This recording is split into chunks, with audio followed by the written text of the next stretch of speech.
IVM. I think because of our work in Perch and collective work, I think it's a little bit made me more, understanding of taking time over figuring things out and not being hurried about things.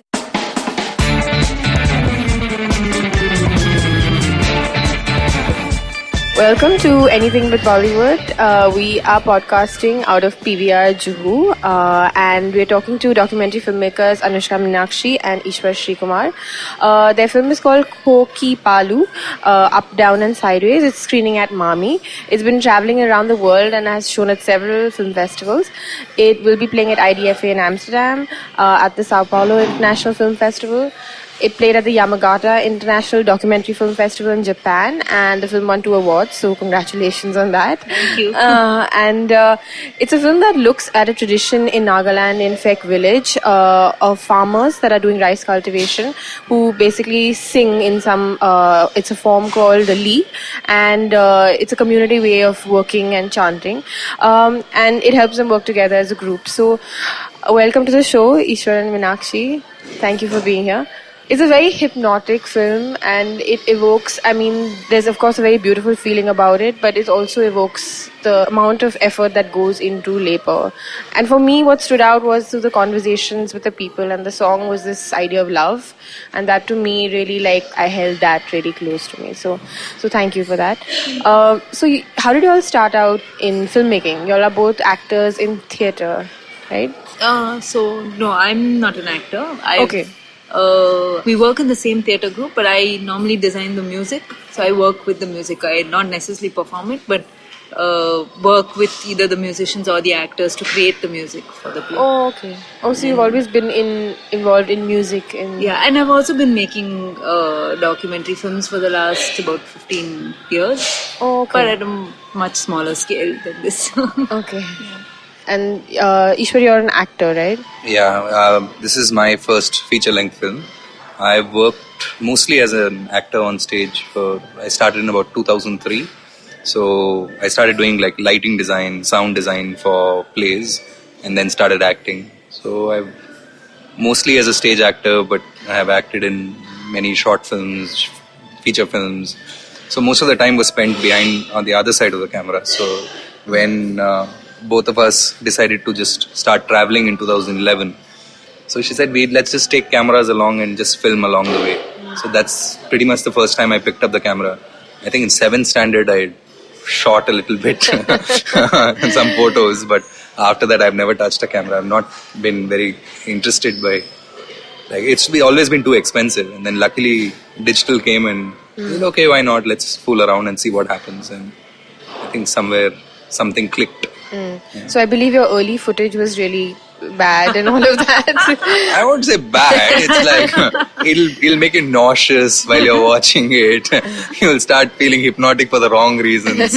So it didn't work at all, because coming from on stage, you don't realize that the camera is a different animal altogether. It views things differently, and you can't look at it as the same way as you look at it through your own eyes. Right. So your eyes process things very differently. So obviously I didn't know that, and she tried telling me multiple times, and I would say yeah, okay, but I would never listen. And it's only when I actually sat, and luckily she said, let's sit and edit some of this footage. So when I started editing some of that footage, I realized, oh God, look at it, it's just dancing all over the place. There's nothing steady, nothing's usable. So, but I don't think it really changed things much. Then finally she gave up one day and bought me a tripod for my birthday. And said, here, now use it. So it's a birthday gift, so you have to use the damn thing. So before we get to the film, can you tell us how this whole process started? I believe it was a house hunt that kind of triggered this. And I think your initial thing, there was some gift giving involved that you all experimented with. Can you just tell us about how all of that started? Wow, you remember all that? I research. Hey, not bad. Nice to know. Okay, so in early 2011, both of us were looking for a house in Chennai. And Chennai has this thing where you need 10 months rent as deposit. So if your budget is 10 grand or something, saying that's all I can spend, then you have to come up with 1 lakh which is an enormous sum of money, especially considering that, you're looking for a house for 10 grand because you can't afford it, and now you have to come up with a lakh. It's like insane. So it also puts a cap very clearly on the kind of houses you can take. And we looked for about 2 months and we couldn't find anything within our budget that had sunlight, that had breeze, that had some greenery, nothing. Or otherwise they were just way too expensive. So I think one night we were just complaining to each other over the phone, and Anushka said, you know what, let's just take all our money and just go travel. Why are we wasting our time looking for a house and this, that? So I said, are you serious? She's like, yeah, why not? I mean, I'm sure you also thought about it. I said, yeah, I think all of us have thought about, just dumping everything and just going off and traveling at some point or the other. She said, why don't we just do it? So I said, okay, then let's talk tomorrow morning, and if you're still up for it, then let's do that. So we actually spoke in the morning and he said, yeah, okay, let's actually do this. So then we said, why don't we write to all friends and family and say, look, we are thinking of just traveling for 6 months, and if any of you want to donate some money, anything at all, please do, and we'll take it and we'll go travel. So that's how the basic idea started. So I think in about 10 days, we had wrapped up everything. Anyway, we didn't have a house, so most of the things were in boxes. It was just about putting things away in storage. And a lot of people gave money, a lot of people gave ideas, a lot of people gave equipment, saying, here, why don't you take some photos, here, take a mic, here, take this. Some people bought us torches, some got backpacks, so like a lot of support from people. And many people said, I've been wanting to do this, and here you are, 2 people going out and doing this, so I'd like to support in some way or the other. And the idea of the gift thing was also, we thought it'll be nice to have some kind of a connection going from one place to the next, and also it'll be a story to take from one place we travel to the next. Sorry, can you tell people who don't know, it's totally out of context, what you were doing? Yeah. So we thought maybe one way, since we're going to be traveling kind of randomly through the country, there was no real plan, we had no researched project or something. One way of kind of finding a way to link one place to the next would be to take a gift from one person we stayed with to the next person we would stay with. And we were trying as much as possible to stay with people and not in hotels. And so we started with the first gift given by my sister. And a lovely wooden flute. Yeah. And so we took that and then went to Delhi, where we stayed with a friend there, and from there it carried on. So we carried this for a while, but at some point we started feeling that some of the gifts started getting very inconvenient to carry around.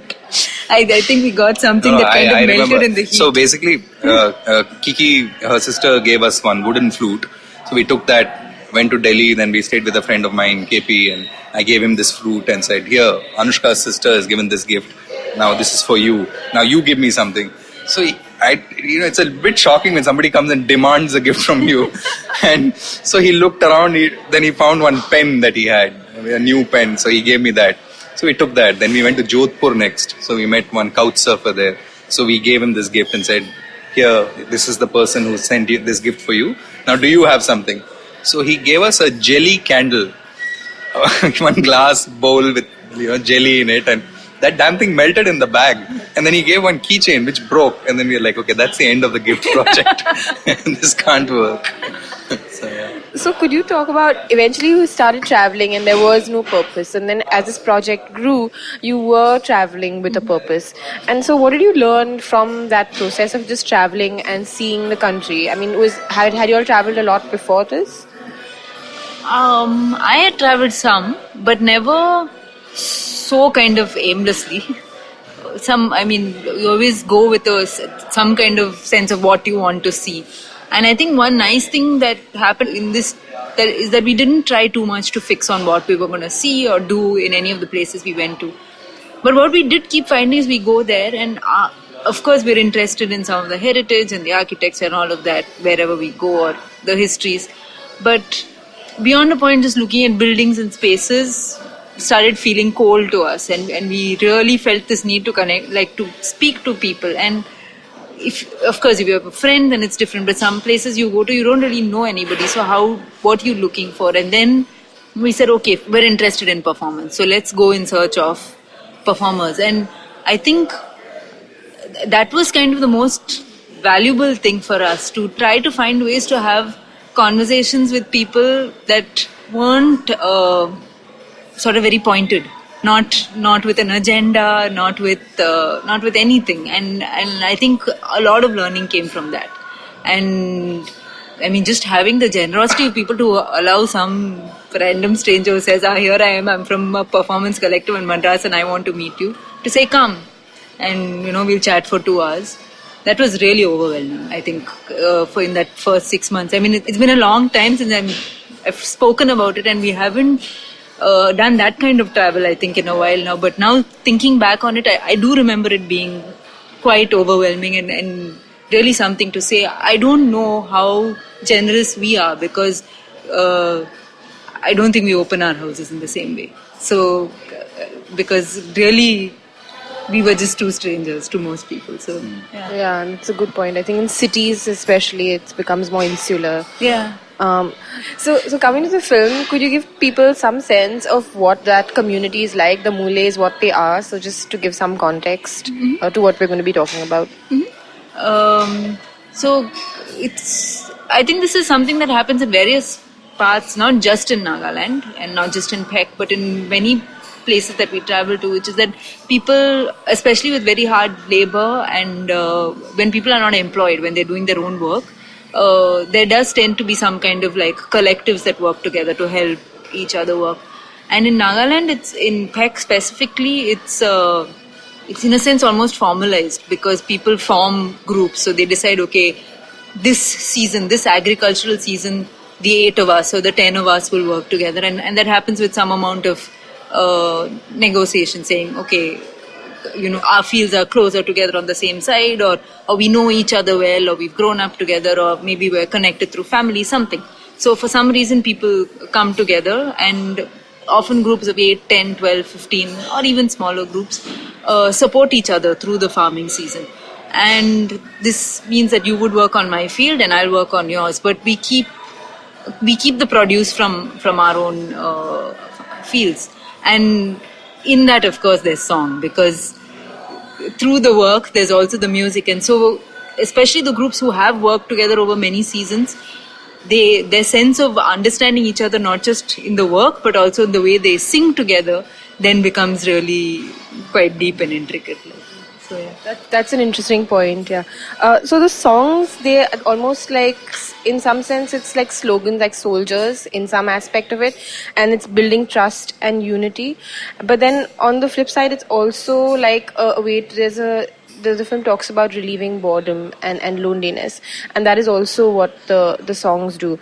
So it's this sense of this dualities. So can you just speak about that maybe, and what that work song means?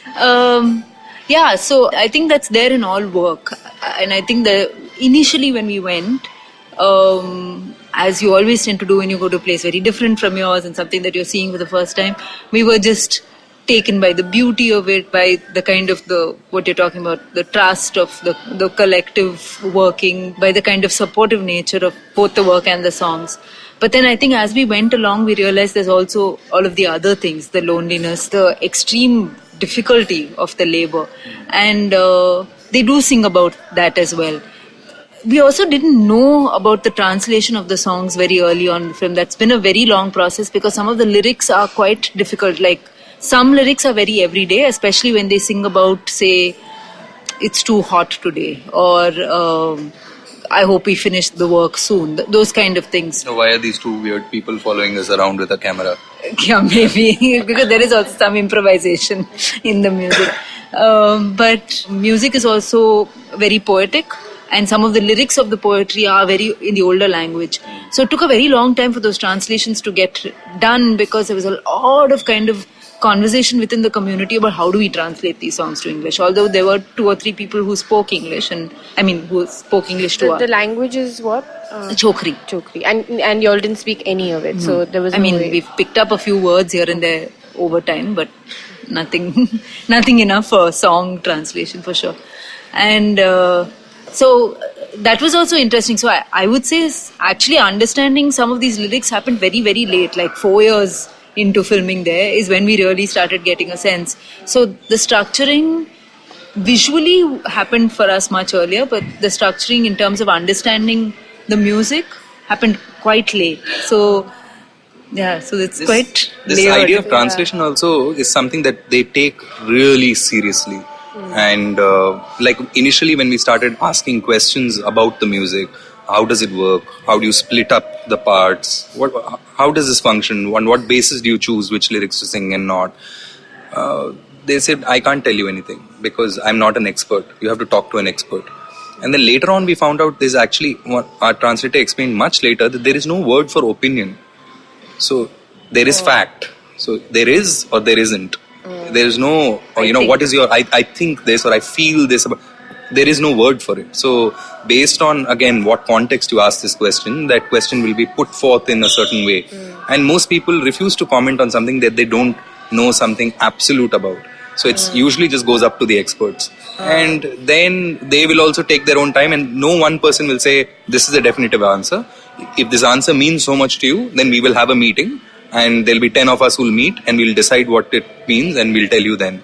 So the translation process took a really long time, especially with regard to the songs, because there's so much poetry in it, there's so much of usage of the older language, context, who's singing, where they're singing. So, and most of them are working full time on the fields. So you have to find some time where like 5-10 of them can take time out together and sit, which basically means in the months of December, January is the only time they'll actually get around to really working on the translations. So I want to talk about that very long shot in the film, which there was a long discussion about. I'm sure you'll have answered many questions about it. So there's a long 10-minute shot in which the farmers are basically they're clearing the field to start replanting. So I mean, I started sitting through that shot and I was like, oh God, this is not stopping. It's not stopping. And by the end of it, you really get that sense of how much work this is, right? And how much time it takes, how much effort it takes. So I guess I don't have a question here. No, I see what you mean on that. But yeah. So can you tell us about that? Like, is there something that you all had a long discussion over retaining that shot? And what was the... Yeah, very much. Actually, the first thing we did is that shot, actually, we never actually shot for the film. We shot it because some of our material is also going into like the archive in Phek itself and certain other archives. So we shot some of these extended just single shot for more like for a research kind of purpose. Somebody who just wants to study how the music and then it doesn't want to be distracted by cuts in the film and so on. And then that same work, we actually did an edit with several cuts and was much shorter, about 3 minutes. But it was just not... Somehow when we were watching the film, we started feeling like all the work is just beginning to look all fun and song. And there's no real sense of the actual labor that goes in and how hard that labor is. The monotony. And the monotony. And I think we also didn't want a sense that okay, they're just singing beautiful song from beginning to end. Because when you look at that long shot, you see that, sometimes the voices die out. A couple of people almost stop singing. There's heavy breath and then they come back. And so there's a little bit of that, the dying of the song and then it starts again. And at some point, suddenly he said, why don't we just try putting that into the film? And when we did, we felt that, finally you really get a sense of that. And we watched it several times over before making that decision, and there were times when it really worked for us, and there were times when we were utterly bored with the shot. But and I think the same goes for people we showed rough cut versions to. There were some who said, if you remove that shot, the film makes no sense to me. I will not watch your film and so on. And there were some who said, oh God, don't make me sit through this. But I think the more we watched it, we decided that is really the crux of the film for us. I think we also became okay with the idea of boredom. Yeah. Saying it's okay to be bored. It doesn't have to be like flying all the time and like really tight cuts and razzle dazzle. It's okay to be bored, and because the work is also like that. The work is boring. The work can be exciting. So there's so many nuances to the way a group functions, and also working in theatre. It gave you a certain sense that maybe at some point it's good to just let something be, so the audience can move their eye around and see the fields in the back, that little girl playing with an umbrella in the side over there, or somebody else digging somewhere else, or one music happening here, one music happening there. So give that power to even the audience members if they want to be involved and want to watch it. To cut it is the simplest thing, but it actually has become the central peg around which the whole film is built. I think that tells more about the community and the Yeah, music that's quite and true. the labor than the whole film. Yeah. Can you talk about the research process, which we didn't really get into? It took you 6 years to make this film. So what was that whole process like for your to arrive here? So obviously there was not much kind of reading or anything that we could read up on the music. Very little. I would say that kind of research happened more in terms of trying to understand history of the space and things like that. Most of the actual research of the music was with two people in the village, of whom are in the film together, Vepasa and Pudasu. They are two people who are considered experts on the music. They spent many hours, Vepasa especially, explaining the structures of the music to us, singing the songs to us, like breaking down the parts and singing the song to us, and that was really important because the music is so complex that till somebody kind of handheld us through how the structures worked, we were not able to hear all those things on the field. And then of course this whole process of understanding the lyrics. But otherwise I would say our research was much more observational. It was a lot of just going out with groups and spending 3, 4, 5 days, as long as they were working for that season on the field, and just watching the work. And maybe some of the footage that we actually ended up using in the film was the footage that came up on the 4th or 5th day after having watched and filmed a lot of stuff that doesn't work as well. So I think there's another this thing to that. Anushka started doing an MA in World Music Studies. So a lot of the research, I think, which she's not looking at as actually research, but it really helped a lot of things, is a lot of the reading that she had to do for the course. And she did her dissertation on the music of Phek village. So when you start looking at things as a researcher, you look at things in a slightly more different form rather than as a storyteller. So she started off looking at things as a researcher and then put on the hat of a storyteller, and that by which time we had a lot of material and also a lot of ways of looking at things, how to film, how to record, the ethics of it, how to ask questions, how to frame things. So there were a lot of discussions from other ethnographers from around the world, and which she had read quite a bit of, so which guided us in certain directions, including the history of Nagaland as a space. So that really helped. So in terms of the ethics, what were the questions that y'all were struggling with? one big thing was what is important to film, because when we first went to Phek and we started recording the work songs, many of the elders felt that this is really not what we want to show. And what we would like to show is the perfected songs, and the songs where we're all wearing our traditional kind of clothing, and we kind of present the song rather than you actually filming in the everyday. And that was not interesting to us at all. So there was a lot of back and forth in terms of trying to figure out what was important for them to record and what was important for us.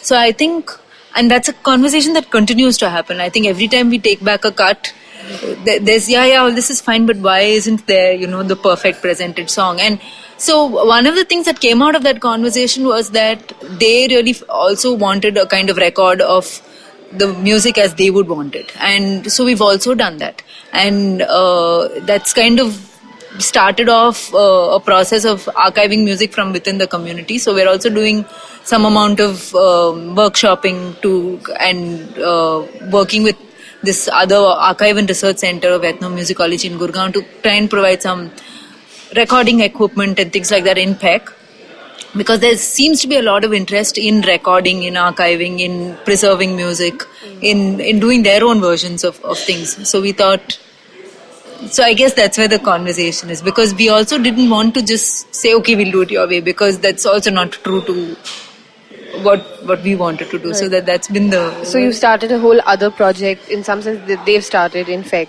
of archiving all of this. Yeah. Wow. At the Q&A yesterday, there was a conversation we had about the politics of the film and about the situation in Nagaland with the Indian Army presence. So it kind of comes in the middle of the film. It's you don't necessarily expect it, and suddenly it's there. And and it kind of breaks visually also that narrative, because suddenly you have text and you're reminded of the history and of the space and of the larger context. So what drove that choice to situate it in the middle of the film? I think that was multiple reasons. We firstly decided to we tried different versions of the film. We tried like different kind of screenplays, moving things around. We knew we wanted a cycle of rice cultivation, so that was like the central thread. And then we started looking at where else the story needs to go. And this particular story, with regard to the army, with regard to the politics around that space, it's not a story that's told often. It's not there in our regular consciousness. We don't learn about it in school. You have no idea that something like this happened or whatever. So we also felt maybe it's important first to get an audience to have a certain kind of an empathy, to have a certain kind of a connection with the people that you're meeting before you even introduce any idea of any kind of conflict or any issue at all. So it was very clear to us it can't be there in the beginning. And if it's there in the beginning, then it's too vast a story. And I think that deserves a film in itself. It's not just some throwaway line, but you also have to make a reference to it so that people can, like, information is easy to find now. You can go online and there are a lot of people who have done a lot of research. So if you want to know more, it's available. You just need to be told that there exists something like this, and for those who are interested can pick up on it. So I think for us it was important to put it in, and really there was no other space. That was the only place within the film where it sits, and it sits correctly in that spot. So I also think it's not a film about the war. So Yeah. I think if that began the film, or that was much earlier, I think the expectation is also that kind of drives the story forward, and that we were sure is not what we wanted to do. It was the rice cycle that we wanted to drive the story forward. So then, was there a choice at any point to completely remove it from the film? We did speak about it, but and in initial interviews that we did about the war, it was much more heavily about what happened, and the soldiers came, and the kind of, I mean, the stories we put in are actually quite mild, because there were also stories of torture, of other kind of things. Some of the stories they're actually like laughing. Yeah, exactly. Saying it. So. But when we put that in, that seemed to really, again, it didn't belong in this film. It's all material that belongs to another film, that should be a film on its own maybe, but it didn't belong here because it really felt kind of shoved in there. But when they started speaking about how that affected how they ran back to the fields because of the war, and how they lived in the fields, there we found was the real connection, because somehow this place where they work and sing also became some kind of like sanctuary for them away from the war, and that is what made it interesting to us, and that's why those are the stories we look at in our film rather than the other, perhaps more hard-hitting ones. Yeah. Anything But Bollywood will be right back after this break. Hello there, my name is Naveen Narona, and as a gay person in India, I get asked a lot of stupid questions. Beta, is it LGBT or eligibility? How do two men procreate? Bro, is Grindr better than Tinder or what?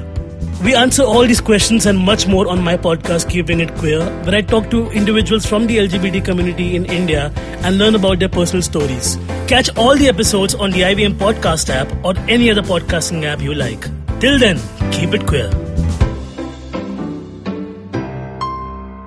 And you mentioned the amount of research and learning you did in terms of the polyphonic sounds. So what was the sound design process like? I think it sounded like it was pretty intense. You had all these layers that you were trying to incorporate in. Sound design, actually, when we started off, we were only really thinking about just the cycle of work songs coming and maybe a few songs in between. But it was really when we began working with our sound designers that we started figuring out that the kind of layers that one can bring in terms of course, we always wanted to bring in nature sounds. We always, for us, we had, while being there, we sort of began to hear reflections of the polyphony in the natural sounds itself, as well as in the visuals, in the contours of the field and those kind of things. So those are things we wanted to bring in the sounds of the cicadas and the insects and the birds. So we knew we wanted to do that, but it was really working with our sound designers that they helped us kind of layer that. And many of the suggestions that they made about how a certain sound can transition into the next or how things can layer also really influenced how we did the final detailing of the edit. So that was kind of a back and forth process with them. And on location, you had basically one mic that you that you always with. Yeah, and 2-3 years. But, I mean, this was like a humongous space across which workers are working, right? Like 2-3 years and we had 2 mics, but still, it doesn't do justice in one sense. But in another sense, I'm quite happy that we didn't have everything. I didn't notice anything. I mean, I was just afterwards, after I heard you all had only one mic, I was amazed that the sound design is really beautiful. Even the basically the equipment that we had when we started out, we didn't have too much money, and we wanted to spend the money on the travel more than on the equipment. Also because we haven't worked with equipment that much, so you don't know the difference between this mic and that mic. And so we bought like the cheapest DSLR that was available, which was one Nikon D3100, and with the kit lens of 1855. So most of the footage is actually that camera with that lens. Then little later in, we got one commissioned project. So we had a bit of money, so we bought another camera, a 5100, which just has a flip-out LCD, but it's the same camera, so which allows you to go for different angles. And she had a Zoom H2, and we used just that. Then some other project we did, they said, sorry, we can't pay you, but we have one Zoom H4 and a Sennheiser. We'll just give it to you. It's a second hand if you guys are okay with that. So we said, yeah, why not? So that came, and the sound designers actually took this really rough material and used like camera audio and all that and gave it richness. And same thing with our colorist who took, like, I didn't know about an AE lock button until 2 years back. So most of the footage keeps jumping. There are exposure jumps throughout because I didn't know about the damn button. And now, once she showed it, she's like, oh, okay. So that's what stops it from changing. So they sat and cut it out bit by bit and made it evened out. So I think we were very lucky with the technicians who came on board in the post-production to help clean it up. So when you started approaching this project, you were looking for the performance in the everyday, and then in a sense you found a context for it. Mm-hmm. So was there some kind of process of finding that context and identifying what that context would be? Yeah, I think initially we really thought we're just going to have the work songs and scenes from everyday life. And when we watched that, and it was a non-verbal cut, and when we watched that, we said this can't be it because it was beautiful, but it gave you no sense of the people really. And we said we really need something that gives you sense, not just in terms of information, because information is easily added, but something that tells you what is important to them in those connections between people and what they find. And again, in that, our translators were of great help, because a lot of deciding how to bring out that context of whether it was about the war or just about daily life and Müle came through conversations with our translators, because we would ask these questions which perhaps didn't really have interesting answers. We didn't, also because of language, the interviews didn't really happen in a sort of back and forth manner. It's not that we asked a question and there was an immediate reply. What we would do is we'd work with our translators for about an hour or two, find out about this group that we were going to speak with, and then say, okay, maybe you can talk around this general area of things with this Müle. And that's it. We just left it up to them. And very often we'd be sitting there for half an hour, 40 minutes while this entire conversation happened, just between the translators and the group. And it's only at the end of the interview that we would know what had been spoken about, and then we'd add a couple of extra questions. I actually think, although it felt very unsettling at that time to do it that way, because you always want to know what's happening, what's going on. They're laughing, having a conversation, you have no idea. Exactly, and you get moods of the conversation, and you want to just step in, but we also really had to hold ourselves back to not keep saying what's going on. But I think that really worked because it allowed them to really build a rapport with the group and get that kind of ease of conversation going. So yeah, so that is. With a film like this, and you speak of music in the everyday and this collective, are there larger contexts in which you see your film being placed besides it's about more than just Nagaland and about the nature of work and community. And I know you're working on a larger project in that context. So, can you just tell us about that? Like, Yeah, someone actually asked a question at one of our earlier screenings about how whether whether the music in Phek is dying out, and how does one deal with the fact that these traditions are dying.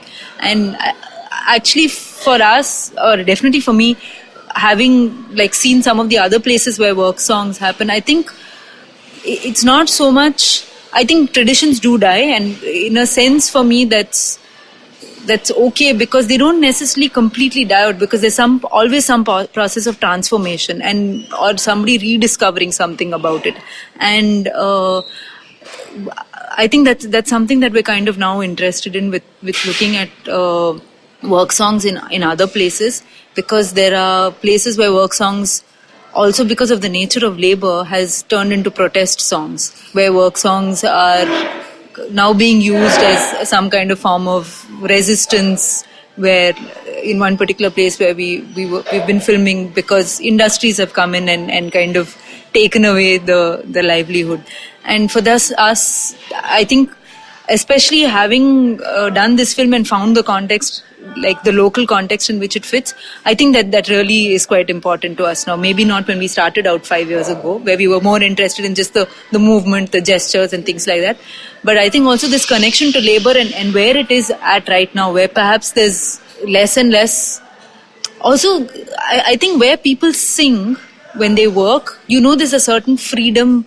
Even though it's hard labor, you also know there's freedom, because they can work. They can work because they own their own land, and they can sing because they own their own land. But where people are employees, they're just answerable to somebody else who will tell them, don't waste your time singing, like get on with the work. And I think all those kind of things are things that we want to draw out over time. So not only look at spaces where work songs exist like beautifully and in their entirety, but also where they've changed, where they're modified, where they're almost gone, but maybe what remains is the rhythm, where people have memories of work songs but they're not able to sing it anymore. And I think all those things are part of the larger project. Yeah, that's a very interesting point that you mentioned about the protest song. So this in the film they convert at some point. A gentleman talks about converting to Christianity, and that kind of came in the way of this tradition and it was revived. So is that a thing that you mentioned about basically traditions dying out? Is there any of it driven by that kind of desire to preserve in some sense a tradition? I think there it is now, because I think not for them, but maybe for y'all as filmmakers and how y'all approach it. Yeah.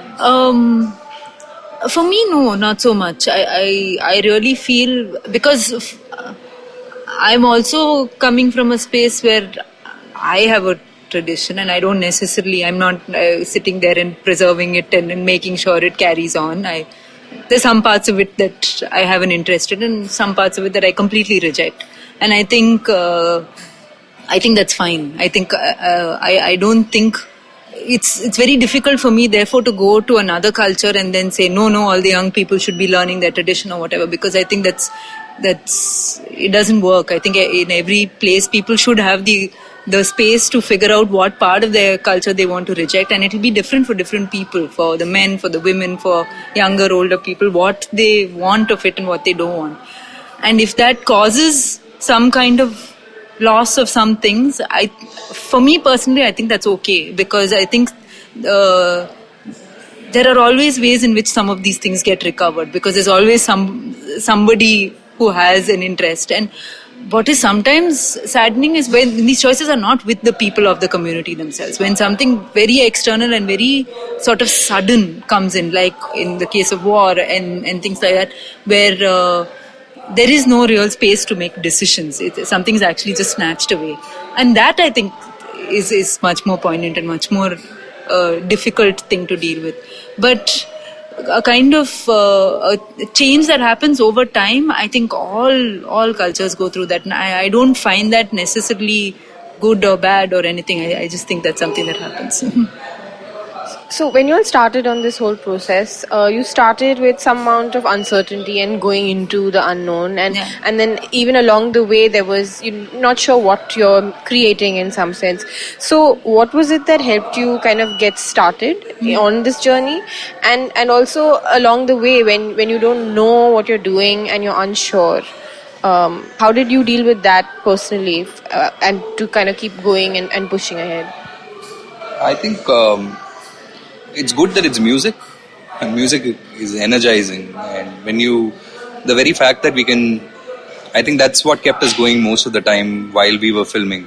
We knew that this music does something to us when we are watching it, when we are observing it, and just to be able to come and listen to it itself seemed like a great thing that we were being given the opportunity to do.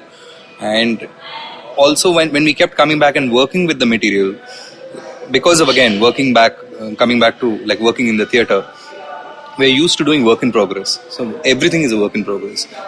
From one show to the other, it's a work in progress. So one comment will come and change the way you think about something, or your understanding of something changes over time. So like I may be playing a role today, and 3 months later is the next show for it. And in between these 3 months, some news has happened, something has happened, and it affects you in a very different way. And all of a sudden, this story doesn't make sense, or it makes a different kind of sense. And somewhere the form also allows for you to bring those changes in of who you are as a person.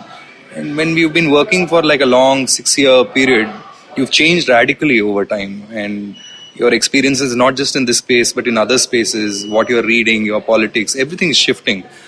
But you are always left with material that was shot 5 years ago when you looked at things differently. Now you have to use that and make a different sense of it. So in all those things, there's quite a lot of playfulness, and that I think keeps us going quite a bit, because there's no rush to finish the film. There's no producer sitting on our head saying, ye karna hai, oh, it needs to go out on this day, that date.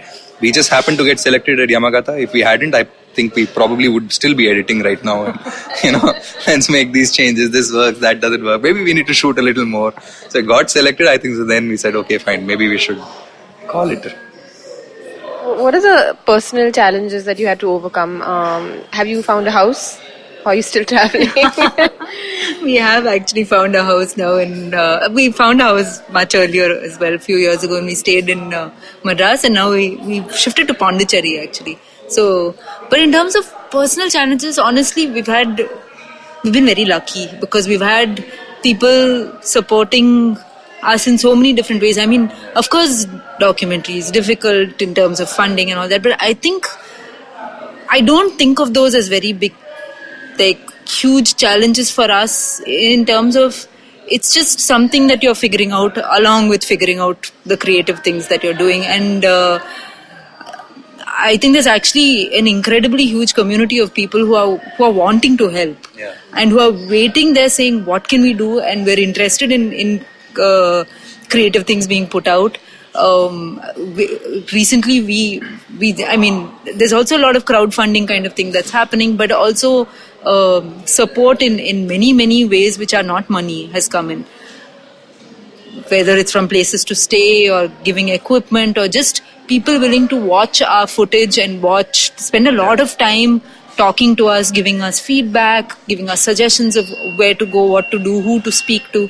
And those are invaluable. And I think in some ways we're very happy that funding didn't just happen, because I think that puts you in the sudden space of, oh, I have it and I can do everything just like that. And I think the little struggle of figuring out these little things really puts you in touch with other people who are also struggling with their own projects, and it makes it fun, I think. So I honestly don't think we've had any great problems along the way for us.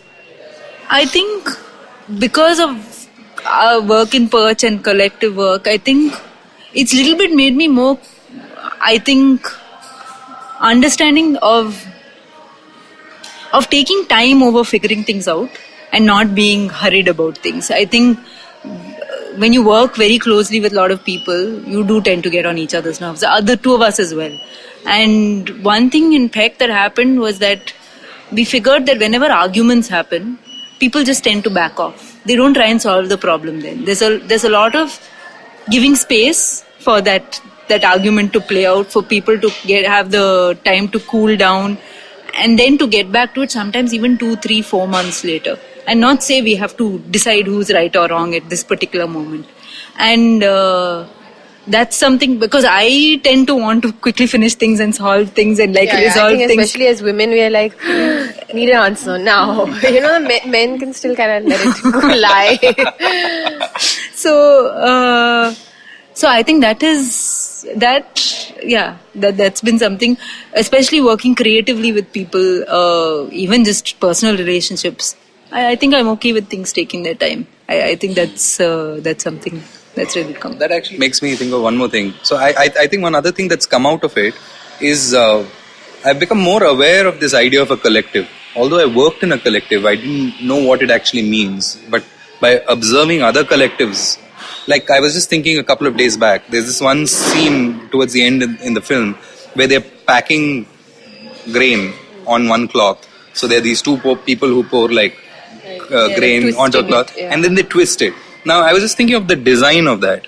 Now that design, if you were to design like normally, how would you design something, saying it should be usable for a person? But you can't design that without thinking of more than one person to be working on it. Because one person can't make that. You need two people to make that. So the way you design something has changed.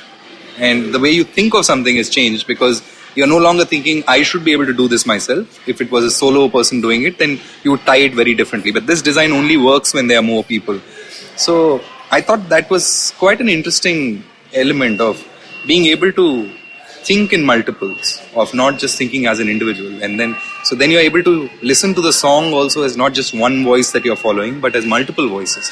And so you imagine, and I think your experience of the world changes when you start imagining yourself to be part of a community or a collective, rather than I am an individual. So yeah, I think I did kind of notice that as a pattern in the way you work, in the way the film was also made, of taking all of this support from all these resources. Yeah. And then it comes down to the two of you. How does it work between the two of you? How do you all collaborate? How do you all now negotiate arguments and conflict? Very messily. So basically Anushka does all the work and I am sent off into the kitchen to go cook. So that works well. So I can cool down over there and she can cool down over here. Me on equipment is bad news. So I think we have a good split that way. Anushka, I think, hears more, I see more. So it's like a different kind of I don't have very good oral memory. I don't remember songs. I don't remember words, languages. All these things they just bounce off of me. But I see a lot of details in what I see, and it's the same with her with sound. She's able to really pull through the layers of sound and find elements within that, and also how you tell stories, it's very different.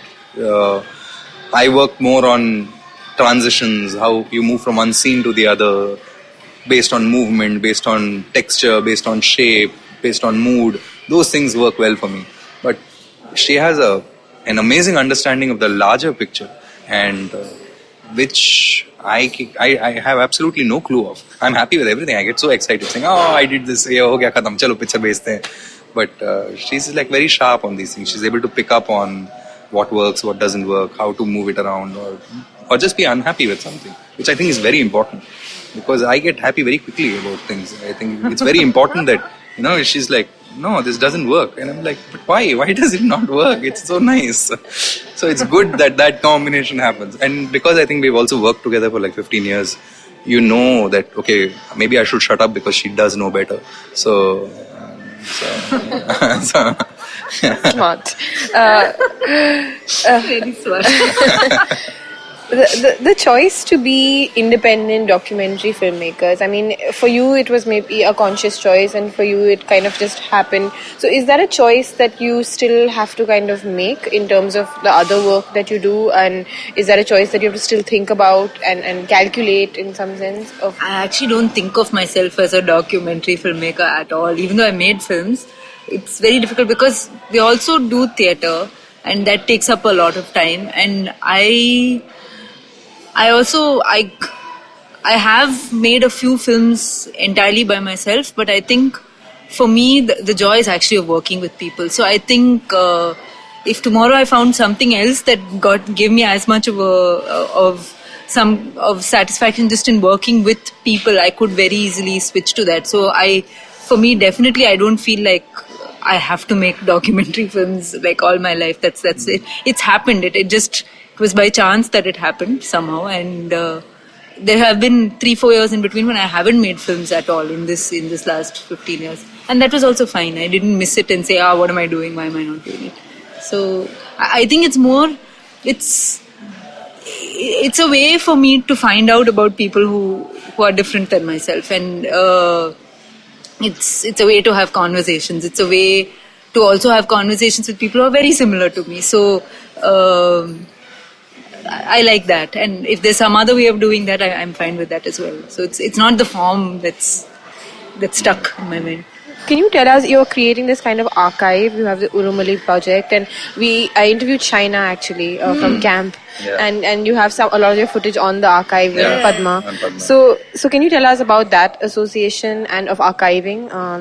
That was really exciting. I think that was really, really one of the most useful things that we did, because we didn't put all the material from Phek. This was much before we shot a lot in Phek, but a lot of the material that we had shot in other places, we worked with Pad.ma to put it on their site, and that was quite valuable for us, because that process of also working with China and the others at camp and trying to write the annotations for the video also made us think about why we're shooting this and what about it is important to us. And also this act of putting out all your footage, I think it's very scary, because there's no way of covering up, the mistakes in the footage and all, it's fine, but there's no way of covering up your interactions and how you get there, and some of the stupidity in the interactions, which all of us have, because the edited film, some filmmakers do also put themselves and the things they do, but in this particular film we didn't. But when footage is there, everything is, all those imperfections are there. Something in the background, you can hear some comments between each other, and you know that those comments are going out there also, but you don't know where those comments exist because you put up 300 hours of footage.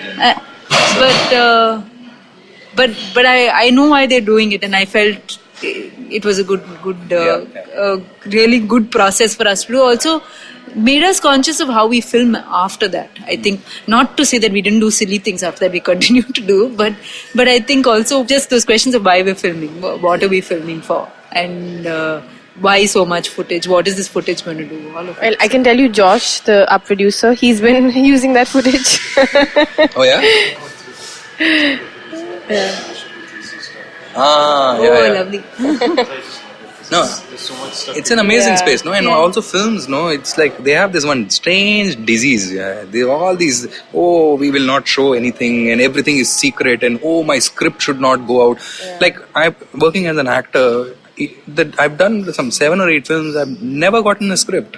And I'm like, but what am I supposed to do? They'll give you just your scenes, and you have no idea as an actor, what are you working on? How is it coming together? How is it going to flow from one thing to the other?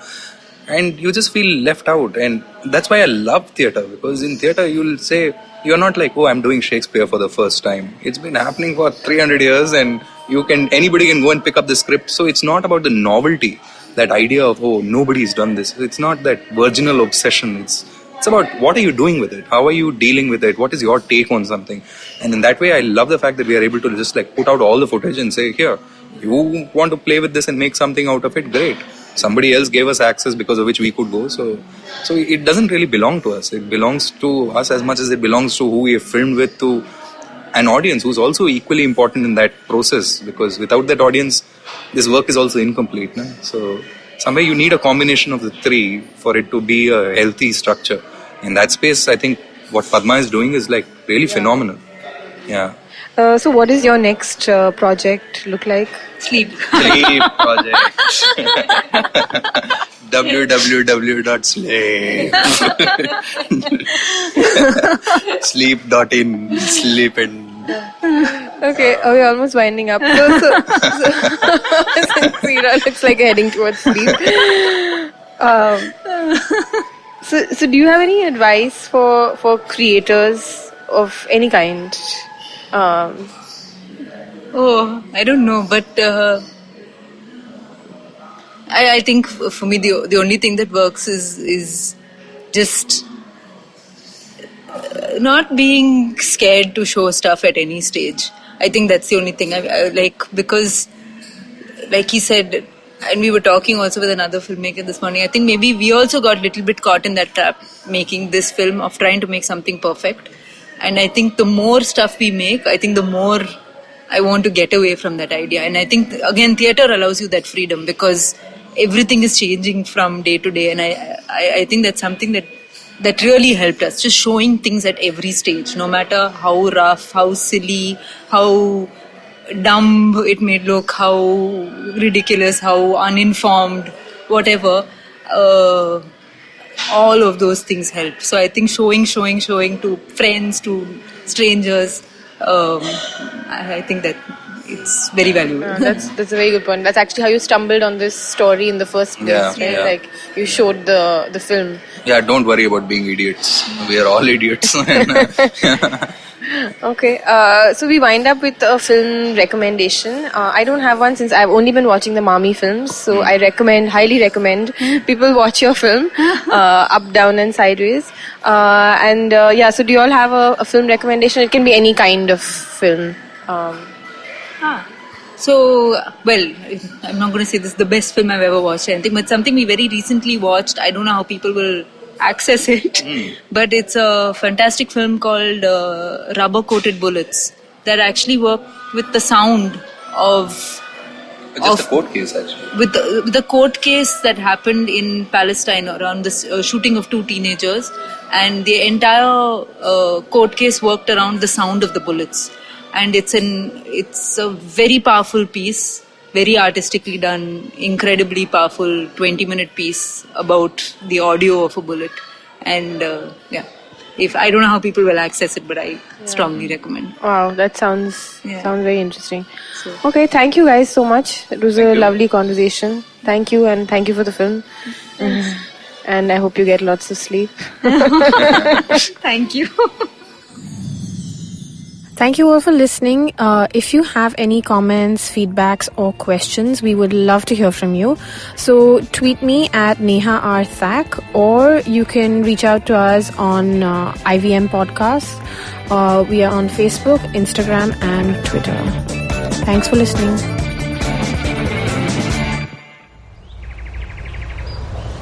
He bends down to test the warm water for his bath. He comes here to quench his thirst for a hot shower and some podcasts. You can witness how he enjoys having other people talk about cool stuff in his bathroom. Indeed, it helps him with his loneliness. You can find more of his species on ivmpodcast.com, your one-stop destination where you can check out the coolest Indian podcasts. Happy listening.